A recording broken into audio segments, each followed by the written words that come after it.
اے بیٹو، یوں کرو کہ ایک دفعہ پھر جاؤ اور یوسف اور اس کے بھائی کو تلاش کرو، اور اللہ کی رحمت سے نا امید نہ ہونا کہ اللہ کی رحمت سے تو کافر لوگ ہی نا امید ہوا کرتے ہیں۔ پھر جب وہ یوسف کے پاس گئے تو کہنے لگے کہ اے عزیز، ہمیں اور ہمارے اہل و عیال کو بڑی تکلیف ہو رہی ہے، اور ہم یہ تھوڑا سا سرمایہ لائے ہیں، آپ ہمیں اس کے عوض پورا غلہ دے دیجئے اور ہم پر خیرات کیجئے کہ اللہ خیرات کرنے والوں کو ثواب دیتا ہے۔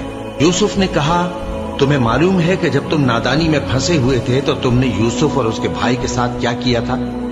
وہ بولے، کیا واقعی تم ہی یوسف ہو؟ انہوں نے کہا، ہاں میں یوسف ہوں، اور بن یامین کی طرف اشارہ کر کے کہنے لگے، یہ میرا بھائی ہے، اللہ نے ہم پر بڑا احسان کیا ہے۔ جو شخص اللہ سے ڈرتا اور صبر کرتا ہے تو اللہ نیکوکاروں کا اجر ضائع نہیں کرتا۔ وہ بولے، اللہ کی قسم، اللہ نے تم کو ہم پر فضیلت بخشی ہے، اور بے شک ہم خطاکار تھے۔ یوسف نے کہا کہ آج کے دن تم پر کوئی ملامت نہیں، اللہ تم کو معاف کرے، اور وہ سب سے بڑھ کر رحم کرنے والا ہے۔ یہ میرا کرتا لے جاؤ، پھر اسے والد صاحب کے منہ پر ڈال دینا تو وہ بینا ہو جائیں گے، اور اپنے تمام اہل و عیال کو میرے پاس لے آؤ۔ اور جب قافلہ مصر سے روانہ ہوا تو ان کے والد کہنے لگے کہ اگر مجھ کو یہ نہ کہو کہ بوڑھا بہک گیا ہے تو مجھے تو یوسف کی بو آ رہی ہے۔ وہ بولے کہ واللہ آپ اسی قدیم غلطی میں مبتلا ہیں۔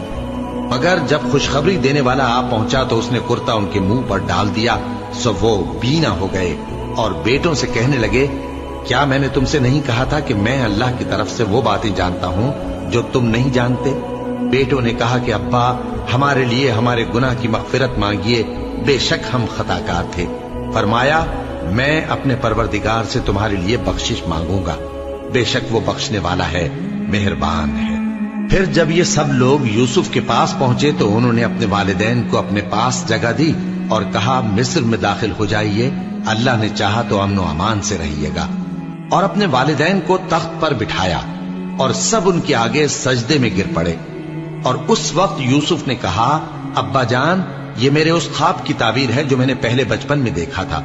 میرے پروردگار نے اسے سچ کر دیا، اور اس نے مجھ پر بہت سے احسان کیے ہیں کہ مجھ کو قید خانے سے نکالا، اور اس کے بعد کہ شیطان نے مجھ میں اور میرے بھائیوں میں فساد ڈال دیا تھا، آپ کو گاؤں سے یہاں لایا۔ بے شک میرا پروردگار جو چاہتا ہے تدبیر سے کرتا ہے، وہ علم والا ہے، حکمت والا ہے۔ جب یہ سب باتیں ہو لیں تو یوسف نے اللہ سے دعا کی کہ اے میرے پروردگار، تو نے مجھ کو حکومت سے نوازا اور خوابوں کی تعبیر کا علم بخشا۔ اے آسمانوں اور زمین کے پیدا کرنے والے، تو ہی دنیا اور آخرت میں میرا کارساز ہے۔ تو مجھے دنیا سے اپنی اطاعت کی حالت میں اٹھائیو، اور آخرت میں اپنے نیک بندوں میں داخل کیجو۔